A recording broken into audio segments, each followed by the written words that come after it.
अस्सलाम दोस्तों, सेट भी मौजूद अगर मैं खुशामदीद जनाब नवा इकट्ठा खुल गया। मुझे ऐसे लगता है जैसे इस्लामाबाद हाई कोर्ट के मोअज़्ज़ज़ जज साहिबान ने इस बात का तहिया कर लिया है कि उन्होंने पाकिस्तान के अहम तरीन इदारे को न सिर्फ तत्ते तवे पर बिठा के छोड़ना है, बल्कि तत्ते तवे पर बिठा कर जो उनकी चीखें हैं वही सुन के उनको मेरे ख्याल से कुछ तसल्ली होने जा रही है। क्योंकि आज जो कुछ इस्लामाबाद हाई कोर्ट में दो जज साहिबान की दो मुख्तलिफ अदालतों में दो मुख्तलिफ मुकदमात के दरमियान हुआ है, वो बहुत ही ज़्यादा अहमियत का हामिल है। ना सिर्फ अहमियत का हामिल है बल्कि ये इस बात की तरफ इशारा कर रहा है कि एक बहुत बड़ा तूफान पाकिस्तान की रियासत की तरफ बढ़ रहा है और पाकिस्तान के रियासती इदारों पर हमला आवर होने जा रहा है। और इस तूफान के नतीजे में जो तबाही फैलने वाली है वो यकीनी तौर पर अपनी मिसाल आप होगी। आपने ये मुहावरा तो यकीनी तौर पर सुना होगा कि इनोसेंट अंटिल प्रूवन गिल्टी, यानी जब तक किसी भी मुल्ज़िम के ऊपर जुर्म साबित ना हो जाए उसको आप मुजरिम या गुनहगार करार नहीं दे सकते। और अगर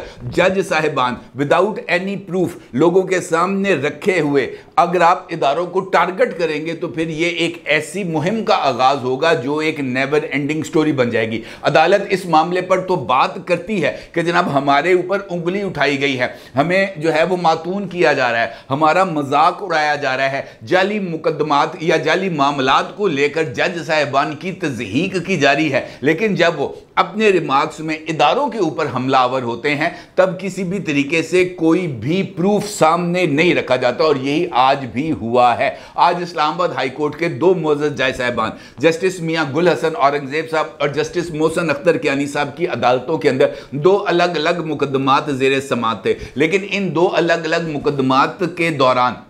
जज साहिबान ने तकरीबन एक जैसे ही रिमार्क्स दिए जो इस बात की तरफ इशारा है कि इस्लामाबाद के जज साहिबान के अंदर ना सिर्फ इस बात पर मुकम्मल इत्तफाक पाया जा रहा है कि पाकिस्तान के अहम तरीन इदारे रियासती इदारे वो ना सिर्फ अदलिया में मुदाखलत कर रहे हैं बल्कि इस मुदाखलत ने अदलिया में मौजूद शख्सियात को बंदा चिढ़ गया है और वो इसकी वजह से इदारों के खिलाफ ना सिर्फ खड़े हो गए हैं बल्कि इदारे के मुखालिफ कुव्वतों के लिए भी सहूलतकारी के फ़राइज़ अंजाम दे रहे हैं। मामला सबसे पहले बात करते हैं मियाँ जस्टिस गुल हसन औरंगजेब साहब की। और जस्टिस गुल हसन औरंगजेब साहब के बारे में अमूमी राय ये पाई जाती है कि ये एक मोतदिल जज है। लेकिन आज जस्टिस गुल हसन औरंगजेब साहब की अदालत में जो कुछ हुआ है और उनकी तरफ से जिस तरह के अग्रेसिव रिमार्क सामने आए हैं वो बहुत ही ज्यादा संजीदा नौयत के हैं। मामला है शहबाज गिल साहब और शहबाज गिल साहब के भाई का। और यह बात कोई ढकी छुपी नहीं है कि शहबाज गिल साहब का ताल्लुक पाकिस्तान तहरीक इंसाफ से है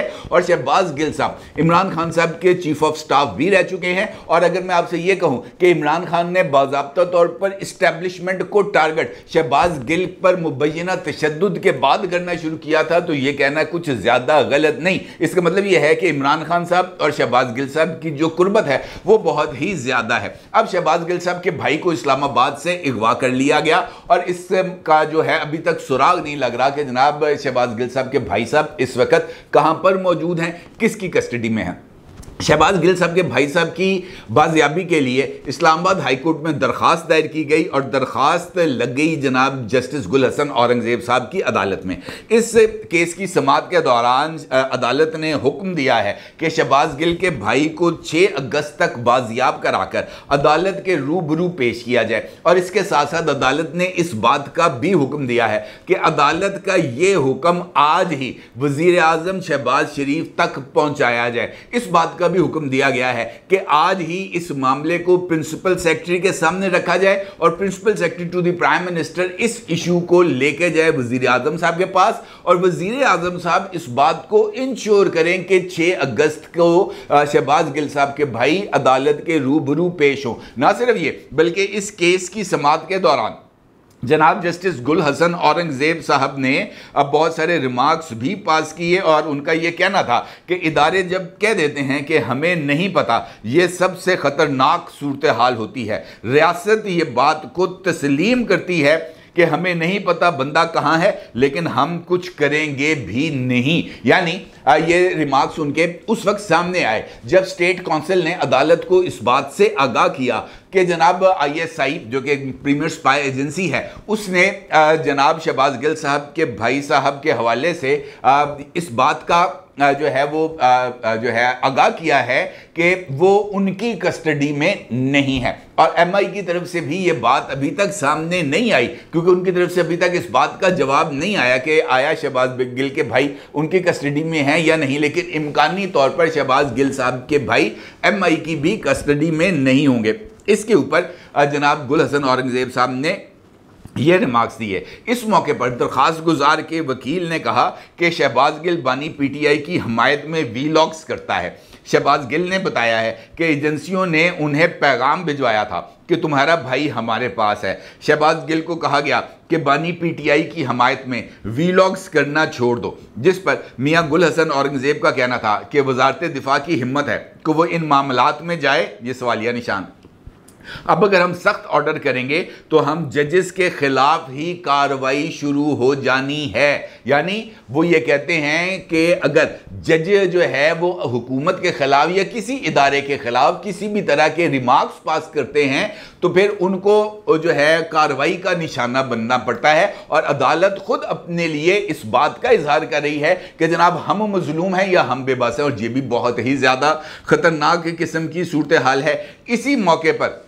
जो जज साहब हैं उन्होंने स्टेट कौंसल अब्दुल रहमान साहब को मुखातब किया और उनसे कहा कि अब्दुल रहमान मेरे पास चैम्बर में आना, मैं अपनी डिग्री आपको दिखाऊंगा, असल है आ जाना, मैं खुद आपको दिखा दूंगा, आपको ढूंढने की ज़रूरत नहीं पड़ेगी। पुराने हाई कोर्ट की इमारत में मेरी डिग्री दीवार पर लगी हुई थी। ये डिग्री का जो मामला है, ये जज साहब के इन रिमार्क्स के बाद ये भी इस बात की तरफ वाज़ेह तौर पर इशारा है कि इस्लामाबाद के हाई कोर्ट के जज साहिबान इस मुबैना जाली डिग्री, जिसके बारे में ये इंकशाफ हुआ था कि जनाब जस्टिस तारिक महमूद जहांगीरी साहब जो है उनकी डिग्री मुबैना तौर पर जाली है, इस इशू पर जस्टिस तारिक महमूद जहांगीरी साहब के ना सिर्फ साथ खड़े हैं बल्कि उनकी मुकम्मल तौर पर हमायत भी कर रहे हैं। और वो इस बात का इशारा भी दे रहे हैं कि जनाब अगर आपने उनकी डिग्री चेक कराई है तो आप हमारी डिग्री भी चेक करा लेना, वो भी असली है। ना सिर्फ ये कि जस्टिस गुल हसन औरंगजेब साहब ने यहां पर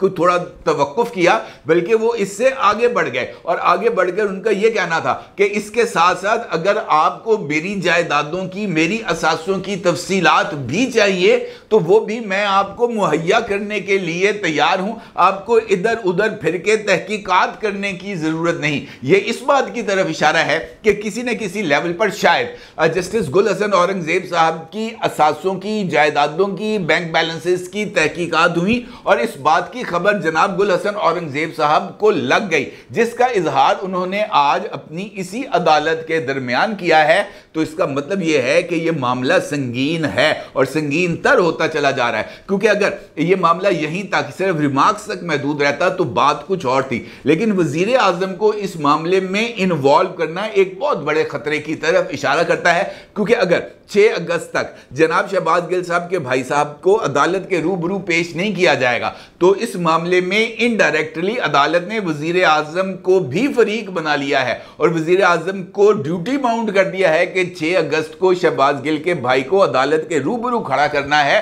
तो अगर वो इसमें कामयाब नहीं होते, शहबाज गिल का भाई अदालत के रूबरू नहीं आता, तो फिर अदालत वजीर आजम से पूछेगी कि पैन बंदा किथे,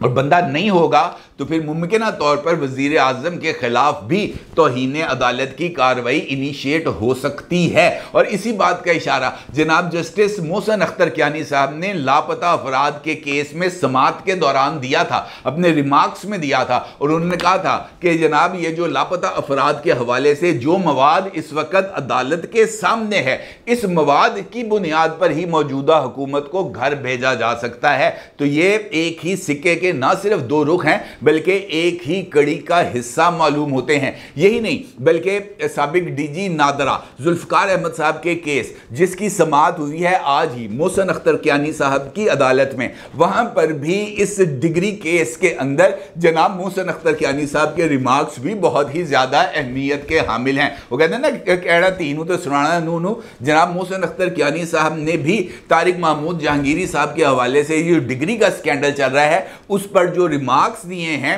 वो भी बहुत अहमियत के हामिल हैं। उन्होंने कहा कि कराची यूनिवर्सिटी का रिकॉर्ड किसके पास है ये सबको पता है। अगर जज साहब को ये बात कही जाएगी कि जनाब आप हमारी बात मान लें, रिकॉर्ड दुरुस्त हो जाएगा, तो इसका मतलब ये है जुल्फकार अहमद साहब, डीजी साहब, कि आपने भी किसी की बात नहीं मानी तो आपके डिग्री के इशू को उठाया गया है। और ये रिमार्क्स भी इसी बात की तरफ इशारा करते हैं कि इस्लामाबाद हाई कोर्ट का जो बॉइलिंग पॉइंट है वो ना सिर्फ आ गया है, बल्कि ये जो लड़ाई है अब हद से आगे बढ़ती हुई नजर आती है। अब अगर आप एक लम्हे के लिए तवक्कुफ करें और गौर करें कि जज साहिबान ने ये बात तो कर दी, एक जज साहब ने ये बात कर दी कि जनाब मेरे चैम्बर में आए, मैं आपको दिखाऊंगा कि मेरी डिग्री कैसी है, और ये भी उन्होंने कह दिया कि जनाब मेरे चैम्बर में आए, मैं आपको खुद अपने असासाजात की तफसीलात दे दूंगा। दूसरे जज साहब का ये कहना था कि जनाब जज साहब को ये पैगाम दिया गया है या जज साहब को ये बात कही गई है कि आप हमारी बात माने, आपके डिग्री के इशू को रिजॉल्व कर दिया जाएगा। तो इस बात का सबूत कहाँ है? क्या इस बात को महज इसलिए तस्लीम कर लिया जाए कि जनाब इस्लामाबाद हाईकोर्ट के मुअज़्ज़ज़ जज साहब ने बात की है और यकीनी तौर पर उनकी इस बात को तस्लीम किया जाना चाहिए, वजन रखती है। लेकिन जो माजी इस वक्त हमारे सामने है, मुख्तलिफ जो सीक्वेंस ऑफ द इवेंट्स हमारे सामने हैं, उसके अंदर इन तमाम मामलात पर बहुत बड़े सवाल उठते हैं। मिसाल देता हूं, अगर ISI से यह बात पूछी जाए कि जनाब फलां बंदा आपके पास है और ISI कहे कि जनाब ये बंदा हमारे पास नहीं है, तो उसके इस बात को कैसे साबित किया जाए कि ISI गलत कह रही है? अगर MI से पूछा जाए कि फलां बंदा आपके पास है और MI ये कहे कि जनाब फलां बंदा मेरे पास नहीं है, तो क्या सबूत है? किस तरीके से MI को गलत साबित किया जा सकता है? आपके पास इस बात का कोई वो सबूत या इस तरह का कोई इख्तियार नहीं है जिसके जरिए आप ISI के अंदर घुसकर इस बात की तहकीकात करें कि केड़ा केड़ा बंदा होना कोल है, कितने कितने रखे है। ये मुमकिन नहीं है। लिहाजा on the face of the reality हमें इदारों की तरफ से दी जाने वाली स्टेटमेंट्स पर एतमाद करना ही पड़ता है, इसके अलावा कोई और ऑप्शन ही नहीं है। और जब ऑप्शन नहीं है तो इसका मतलब यह है कि इस तरह के रिमार्क से हम एक ऐसे तूफान को बुलावा दे रहे हैं, एक ऐसी आग को भड़काने की कोशिश कर रहे हैं जिसकी लपेट में बहुत कुछ आ जाएगा। और अगर सिस्टम उसकी लपेट में आ गया तो फिर इसकी तबाही से जो है ना बच पाना बहुत ही ज्यादा मुश्किल हो जाएगा। ना सिर्फ ये,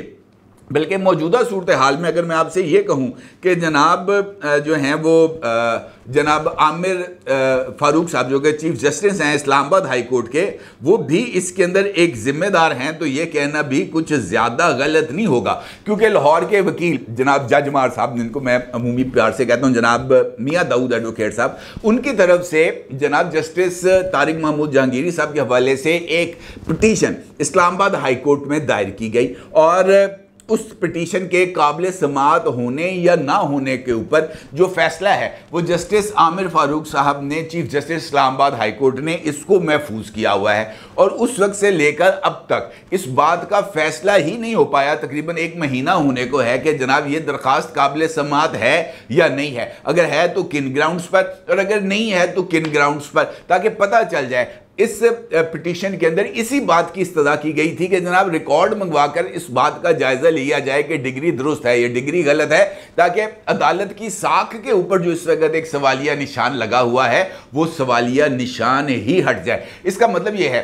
कि मौजूदा सूरत हाल में chief justice Islamabad high court mister justice Aamir Farooq साहब भी एक ऐसी पोजीशन में आ चुके हैं जहां पर ना वो अपने साथियों के साथ खड़े हो सकते हैं, ना ही अपने साथियों के खिलाफ जाकर खड़ा हो सकते हैं। क्योंकि अगर वो खिलाफ जाकर खड़ा होंगे तब उनके लिए पोजीशन बहुत ज्यादा ऑकवर्ड हो जाएगी। और सोशल मीडिया पर जिस तरह की ट्रोलिंग इस वक्त भी जनाब जस्टिस आमिर फारूक साहब की हो रही है, वो अपनी मिसाल आप है। इस वक्त अगर देखा जाए तो बाकी तमाम जज साहिबान जो हैं वो दूध के धुले हुए हैं और सिर्फ 2 जज, जनाब जस्टिस काजी फायजी साहब और जनाब जस्टिस आमिर फारूक साहब, ये 2 जज ही ऐसे हैं जिनके ऊपर सबसे ज्यादा जो है वो एतराजात किए जा रहे हैं और इनको सबसे ज्यादा जानिबदार जज करार दिया जा रहा है। यही वो एक सिचुएशन है जो इस वक्त तकसीम का सबब है। और यही तकसीम ना सिर्फ गहरी होती जा रही है बल्कि ये तकसीम अब उस लेवल पर पहुंच गई है जिसके नताइज हमें भुगत बरतना पड़ेंगे। ये जो आज की कार्रवाई के अंदर ये जो इंकशाफात किए गए हैं जनाब जस्टिस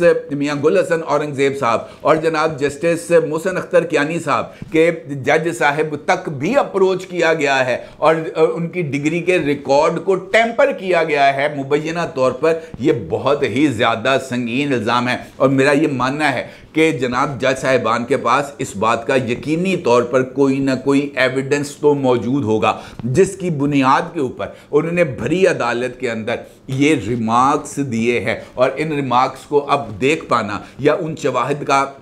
जो मुबैना तौर पर या मुमकिन तौर पर जज साहिबान के पास है उनका सामने आना ही अब बहुत ज़्यादा ज़रूरी है, क्योंकि अब इस सिचुएशन को ज़्यादा देर तक ग्रे एरिया में नहीं रखा जा सकता। जिस तरीके से मुसलसल ये जो कार्रवाइयाँ हो रही हैं